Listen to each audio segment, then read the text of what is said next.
14. Melchizedek. Hebrews 7, 7-14.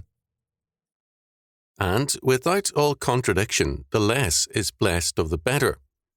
And here men that die receive tithes, but there he receiveth them, of whom it is witnessed that he liveth. And, as I may so say, Levi also, who receiveth tithes, paid tithes in Abraham, for he was yet in the loins of his father when Melchizedek met him. If, therefore, perfection were by the Levitical priesthood, for under it the people received the law, what further need was there that another priest should rise after the order of Melchizedek, and not be called after the order of Aaron? For, the priesthood being changed, there is made of necessity a change also of the law. For he of whom these things are spoken pertaineth to another tribe, of which no man gave attendance at the altar. For it is evidence that our Lord sprang out of Judah, of which tribe Moses spake nothing concerning priesthood. Hebrews 7, 7-14. Precedence is now cited by Hebrews as establishing the superiority of the order of Melchizedek. The blessing of Abraham by Melchizedek, Genesis 14:19, made it clear that Melchizedek was greater than Abraham. This is the essential point of these verses. Quote, and without all contradiction, the less is blessed of the better. Verse 7. This is why Melchizedek is a problem for rabbinical commentators.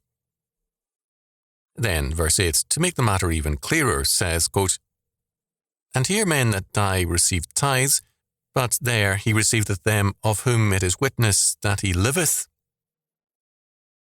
The men who die who receive tithes are those of the Levitical order, but in Genesis 14, the priest who received them did not depend on ancestry, nor was his priesthood voided by his death.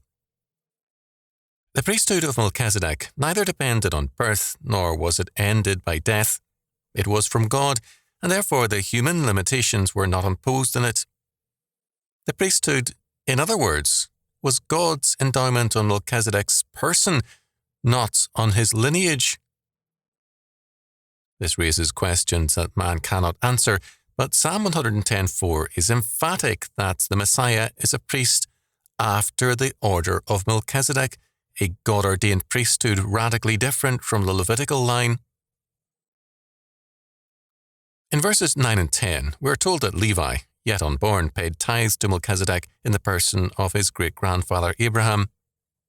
This clearly establishes the priority of Melchizedek, and it tells us why his person must somehow be absorbed into that of Abraham to preserve the priority of the Levitical priesthood. The Bible is clear about Melchizedek, and Abraham, without hesitation, acknowledged him as his high priest. Clearly, priority is not Levitical. All this complicated matters for the Hebrews who looked to Jerusalem and its high priest. The Messiah plainly had all nations in mind, as the Great Commission, Matthew 28:18-20, makes clear. Now, the priesthood is taken away from old Israel and given to Jesus Christ in the name of Melchizedek. One of the problems in the early church dealt with at the Council of Jerusalem, Acts 15, was the place of the Gentiles in the church. Was it necessary for them to become Jews as a first step towards becoming Christians? The answer was no, and this troubled many. Now Hebrews negates the Levitical priesthood and declares it to be dead. There was thus a radically changed situation, and yet a continuity was asserted, but with a displacement and a replacement. Quote-unquote perfection, or a full maturity, was not possible through the Levitical priesthood because its rites of atonement were typical, not actual. True and effectual atonement required a different sacrifice and a different priesthood. This required a new high priest, one after the order of Melchizedek rather than of Aaron, verse 11. This meant a change in the law.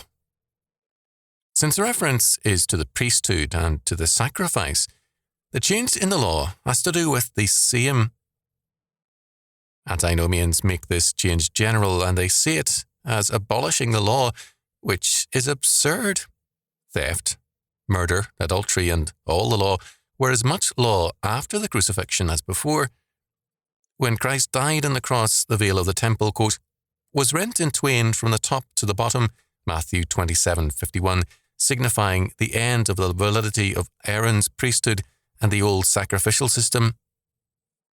God himself had desecrated it by this act.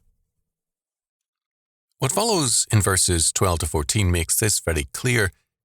Because God changed the priesthood, quote, there is made of necessity a change also in the law, verse 12. This is very specific.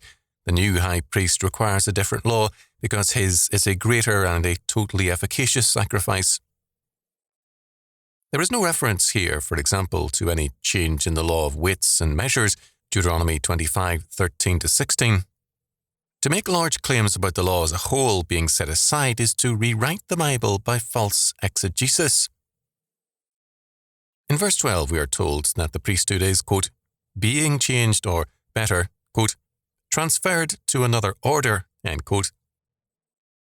This transfer to another priesthood was in order to secure efficacious atonement and to create a people capable of obeying God's law. The atonement clears the redeemed from the law as a death penalty against us, as a handwriting of ordinances that condemns us into obedience to the law as the way of life for the godly. Men can be free from the law as a death penalty, or they can be free from the law to do as they please. Jesus Christ was not of the tribe of Levi, but of Judah, and he was thus alien to the old priesthood, which, in fact, was responsible for his sentence of death. Verse 13. Jesus Christ was a member of the tribe of Judah, which had nothing to do with the priesthood. Verse 14. The Levitical priesthood is clearly set aside. Those who cling to it will become part of an obsolete order. Hebrews cites the precedents which validate Christ's priesthood, but it also negates the older form of the priesthood. The priesthood of Aaron was centuries old, and yet it was also a temporary one. Man cannot dictate the course of God's work. He must follow God's word, which alone gives authoritative directions. Psalm 110 tells us that the Messiah King is also the world conqueror and the priest forever for his people, a priest after the order of Melchizedek. Melchizedek preceded Aaron so that God provides the precedent, and he tells us of it in advance of Christ's coming.